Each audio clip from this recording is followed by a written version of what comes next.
Hello সবাইকে স্বাগতম আমার চ্যানেলে। আজকে অষ্টম শ্রেণীর গণিত বইয়ের চ্যাপ্টার 5 আমরা জমির নকশা ত্রিভুজ ও চতুর্ভুজ এই চ্যাপ্টারের একক কাজ 1 নাম্বারটা করব 106 পৃষ্ঠার। তো যারা আগের ভিডিওগুলো দেখেন নাই আপনাদের কাছে রিকোয়েস্ট থাকলো প্লেলিস্ট থেকে দেখে নেবেন, আমি কমেন্ট বক্সে লিঙ্ক দিয়ে দেবো, কারণ ধারাবাহিকভাবে না দেখলে আপনাদের কনসেপ্ট ক্লিয়ার থাকবে না। তো হ্যালো সবাইকে, তো আমি মাহমুদুল হাসান। তো চলেন শুরু করি। আর শুরু করার আগে যারা আমার চ্যানেলে নতুন অবশ্যই চ্যানেলটা সাবস্ক্রাইব করবেন, কারণ আমি অষ্টম শ্রেণীর গণিত বই পাশাপাশি বিজ্ঞান বইটা প্রত্যেকটা পেজ প্রত্যেকটা চ্যাপ্টার অনেক ডিপলি আলোচনা করে থাকি। তো চলেন এখানে দেখি কী বলছে। ত্রিভুজ এবিসি আকৃতির একটি জমির এবি ও এসি বাহুকে ডি রেখা এমনভাবে সেট করে যেন এবি অনুপাত বিডি সমান সমান এসি অনুপাত সিই হয়। তবে ত্রিভুজ বিডিসি আকৃতির জমির ক্ষেত্রফল 10 বর্গমিটার হলে একটা ত্রিভুজের ক্ষেত্রফল দেওয়া আছে। ত্রিভুজ বিইসি এর ক্ষেত্রফল কত? তো ভাইয়া এটা সমাধান করার জন্য আপনাকে অবশ্যই একটা চিত্র অঙ্কন করতে হবে। তো একক কাজ করতেছি আমরা, একক কাজ 1 নাম্বারটা করব। তো এটার জন্য আপনাকে একটা চিত্র অঙ্কন করতে হবে। চিত্রটা আপনারা অবশ্যই পেন্সিল দিয়ে অঙ্কন করবেন। আমি কলম দিয়ে অঙ্কন করতেছি, কারণ কলম দিয়ে অঙ্কন করলে ভালো দেখা যায়, মানে স্পষ্ট বোঝা যায় বেসিক্যালি। সো আমি যে কোনো মাপে একটা ত্রিভুজ অঙ্কন করব। এখান থেকে করি।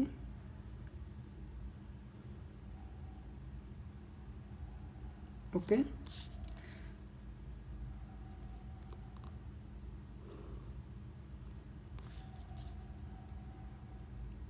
প্রথমত যে কোনো মাপে একটা ত্রিভুজ অঙ্কন করে নিলাম। এখন ত্রিভুজটার নামকরণ করি এ বি সি। তারপর কি বলছি ভাইয়া, ত্রিভুজ এবিসি আকৃতির এবি এবং এসি বাহুকে ডি রেখা এমনভাবে সেট করে, সো একটা সমান্তরাল রেখা নিতে হবে আমাদেরকে। তো সমান্তরাল রেখাটা আমি নিয়ে নিই এইভাবে।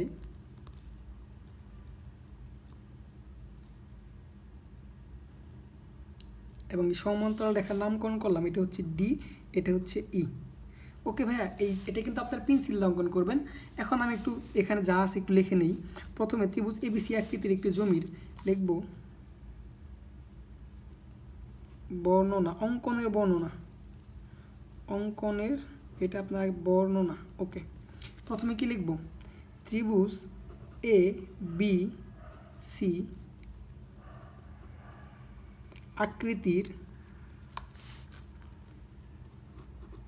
জমি এবি ও এসি বাহুকে ডিই রেখা এমনভাবে সেট করে,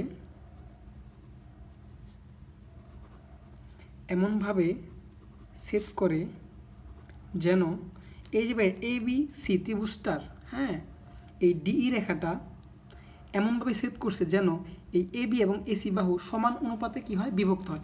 এটা কিন্তু আমরা এর আগে এই যে এখানে আলোচনা করছিলাম।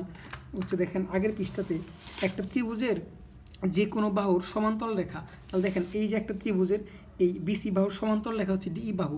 তো একটা ত্রিভুজের যে কোনো বাহুর সমান্তরাল রেখার কাজটা কি ভাইয়া, সমান্তরাল রেখার কাজটা হচ্ছে এই যে ত্রিভুজের অপর দুটো বাহু থাকে, যে এবি একটা বাহু এসি একটা বাহু, হ্যাঁ, এই বাহুটাকে সমান অনুপাতে বিভক্ত করা। অর্থাৎ এবি অনুপাত এডি এবং এসি অনুপাত সিই, সরি এখানে এবি অনুপাত বিডি, এসি অনুপাত সিই। আর আপনি যদি এইভাবে বলেন এই অনুপাত সিই অথবা এডি অনুপাত বিডি, তাও হবে, প্রবলেম নাই।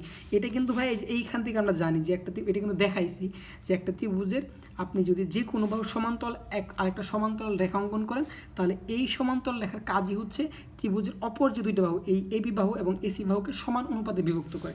তাহলে এমনভাবে সেট করে যেন, জাস্ট এটাই লিখতেছি আর এখানে বলছি আপনাদের, দেখেন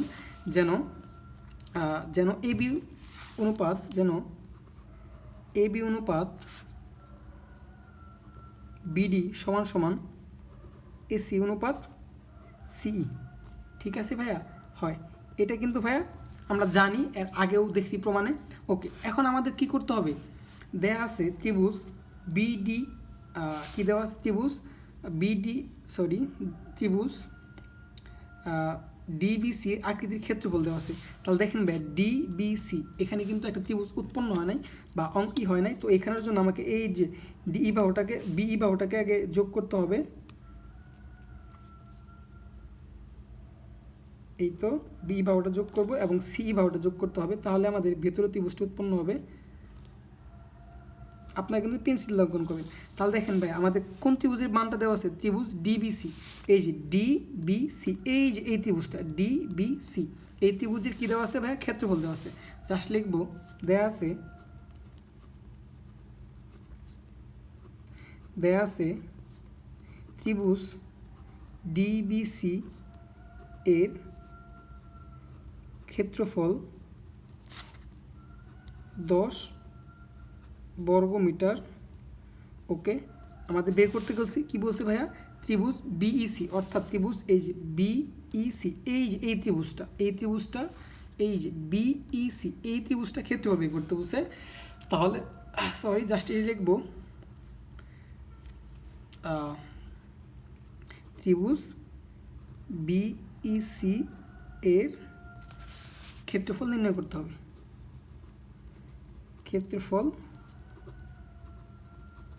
নির্ণয় করতে হবে। জাস্ট আমাদের প্রশ্নটা আমরা কী করলাম ভাই, লিখে ফেললাম আমাদের প্রশ্নে যেটা বলছিল। এখন আমরা ফাইনাল কাজে আসব। দেখেন ভাইয়া এইখানে মূলত ভাইয়া কি হচ্ছে ব্যাপারটা আপনাকে বুঝতে হবে, একটু মনোযোগ দিয়ে শুনেন।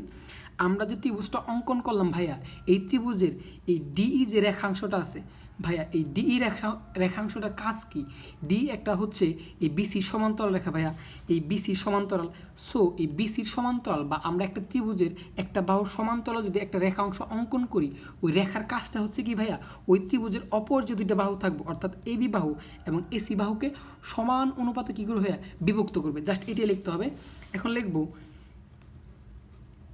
এখন লিখতে পারি এখানে, এখন ডিই রেখাংশটি, এই যে ভাইয়া ডিই রেখাংশটা, এই যে ভাইয়া ডিই রেখাংশটা এ বি এবং এসিকে সমান অনুপাতে বিভক্ত করছে, এটা আমাকে লিখতে হবে। ডিই রেখাংশটি এ বি ও এসিকে বা এসি বাহুকে লিখলে বেটার হয়, এসি বাহুকে এমনভাবে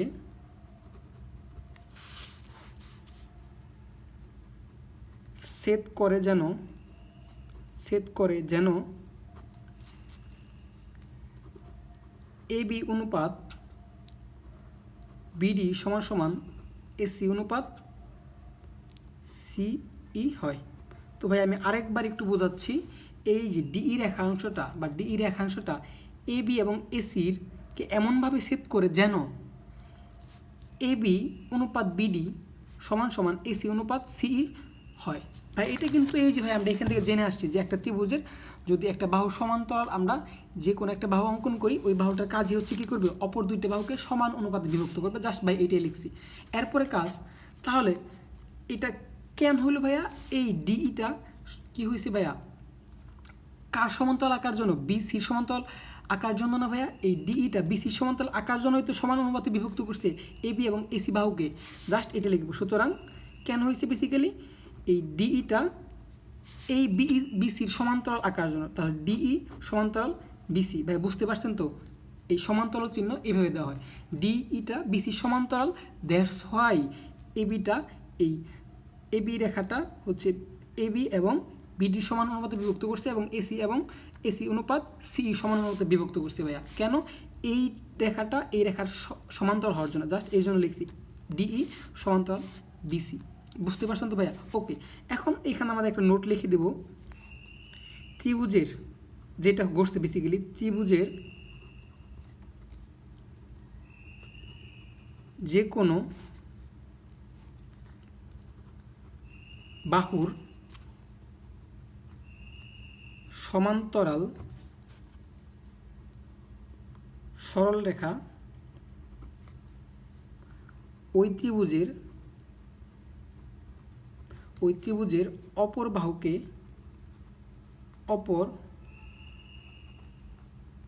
বাহুকে সমান অনুপাতে বিভক্ত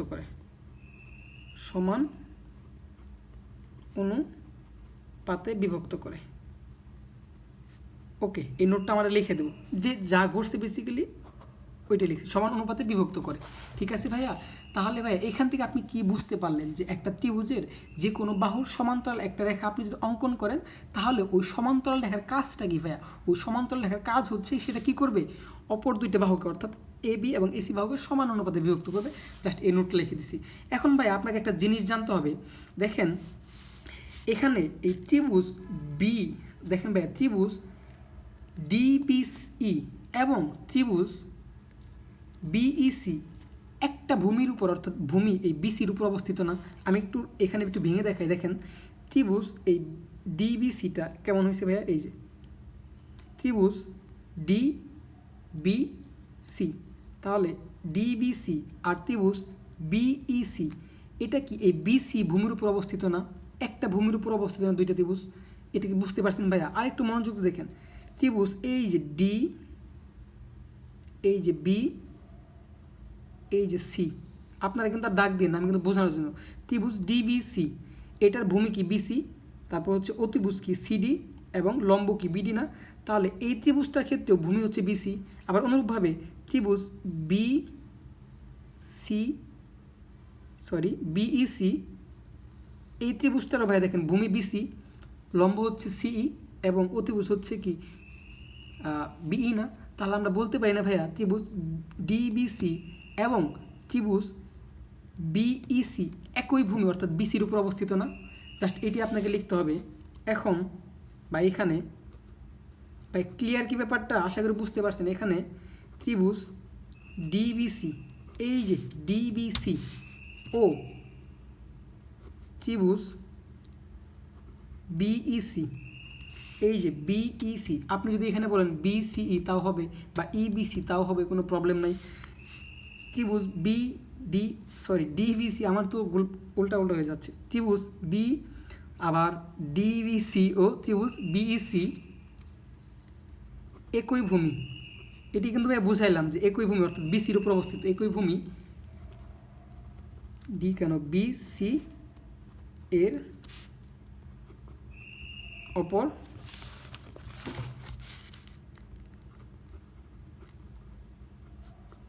অবস্থিত এবং একই, একটু লিখি তারপর আপনাকে বোঝাচ্ছি। একই এবং একই সমান্তরাল রেখাদ্বয় ডিই ও বিসি, ডিই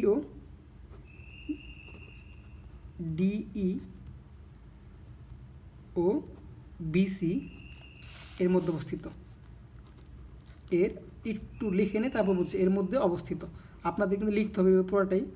অবস্থিত হলে ত্রিভুজটির ক্ষেত্রফল সমান হয়, হলে ত্রিভুজটির ক্ষেত্রফল সমান হয়। দেখেন ভাই ব্যাপারটা কি ঘটছে এখানে একটু দেখেন। এই ত্রিভুজ ডিবিসি অর্থাৎ ডিবিসি এবং ত্রিভুজ বিইসি, এই যে বিইসি একই ভূমি অর্থাৎ এই দুইটা ত্রিভুজের ভূমি হচ্ছে বিসি। ওকে, বিসি এর অবস্থিত, মানে বিসি এর উপর অবস্থিত, ভূমি বিসি এর উপর অবস্থিত এবং একই সমান্তরাল রেখা ডিই এবং একই সমান্তরাল রেখা কোথায়? এই যে একই সমান্তরাল রেখা ডিই এবং বিসির মধ্যে অবস্থিত।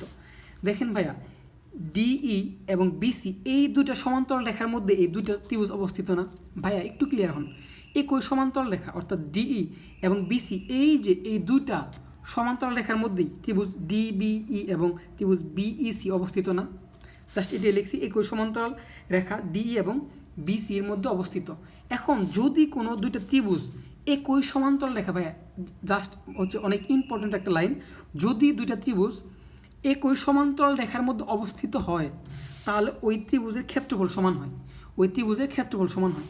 তাহলে ভাই আমরা এখান থেকে বলতে পারি না, সুতরাং বা এখান থেকে কী বলতে পারি? ত্রিভুজ ডিবিসি এর ক্ষেত্রফল, এটা কিন্তু ইম্পর্টেন্ট একটা লাইন। ঠিক আছে ভাইয়া, যদি দুইটা ত্রিভুজ একই সমান্তরাল রেখার মধ্যে অবস্থিত হয় তাহলে ওই দুইটা ত্রিভুজের ক্ষেত্রফল সমান হয়। সো আমরা বলতে পারি ত্রিভুজ ডিবিসি এর ক্ষেত্রফল সমান সমান ত্রিভুজ বিই সি এর ক্ষেত্রফল সমান। ওকে, তাহলে ভাইয়া আমাদের কার মান দেওয়া ছিল একটু বলেন তো? ত্রিভুজ ডিবিসি এর মান দেওয়া ছিল না? তাহলে ত্রিভুজ ডিবিসি এর মান যদি দেওয়া থাকে তাহলে আমাদের বের করতে ছিল ভাইয়া কি ত্রিভুজ বিএসি এর ক্ষেত্রফল। তাহলে ভাই এখান থেকে কি দেখলাম, ত্রিভুজ ডিবিসি এর ক্ষেত্রফল সমান সমান ত্রিভুজ বিএসি এর ক্ষেত্রফল সমান না? ক্ষেত্রফল সমান, এটা কিন্তু না ভাই, এটা দাঁড়িয়ে, এটা কিন্তু না ভাই সমান। অর্থাৎ যদি দুইটা ত্রিভুজ একই সমান্তরাল রেখার ভিতরে অবস্থিত হয় তাহলে ওই দুইটা ত্রিভুজেরই ক্ষেত্রফল সমান। তাহলে আমাদের ডিবিসি এর মান দেওয়া আছে 10, তাহলে আমরা বলতে পারি না যে বিইসি এর মানও কী হবে 10 বর্গ মিটার, কারণ কি বিইসিও তো এই সমান্তরাল রেখার মধ্যে অবস্থিত। সো এখান থেকে আমি ভাই বলতে পারি সুতরাং ত্রিভুজ বিইসি এর, আমার হাতের লেখা খারাপ ভাই, এটা স্কিপ করেন, জাস্ট বুঝেন, ক্ষেত্রফল লেখা তো বোঝা যাচ্ছে। আচ্ছা, আর আমি তো বলেই দিচ্ছি, আপনারা সাথে সাথে লিখবেন ক্ষেত্রফল 10 বর্গ মিটার। ভাই আশা করি বুঝাইতে পারছি ব্যাপারটা। মূলত মূল থিমটাই হচ্ছে ভাইয়া, যদি দুইটা ত্রিভুজ একই সমান্তরাল রেখার মধ্যে অবস্থিত হয় তাহলে ভাইয়া ওই দুইটা ত্রিভুজেরই ক্ষেত্রফল সমান। তাহলে আমাদের ডিবিসি ত্রিভুজের ক্ষেত্রফল দেওয়া আছে 10 বর্গ মিটার, এবং আমাদের বিইসি ত্রিভুজটাও কিন্তু এই সমান্তরাল রেখার ভিতরেই। সো আমরা বলতেই পারি যে ডিবিসির ক্ষেত্রফল যদি 10 হয় তাহলে বিইসি এর ক্ষেত্রফল 10। এটাই ঠিক আছে ভাইয়া, আজকে ভিডিও এই পর্যন্ত রাখবো। সো আপনারা লেখার জন্য একটু স্ক্রিনশট নিয়ে নেবেন, আশা করি বুঝতে পারছেন।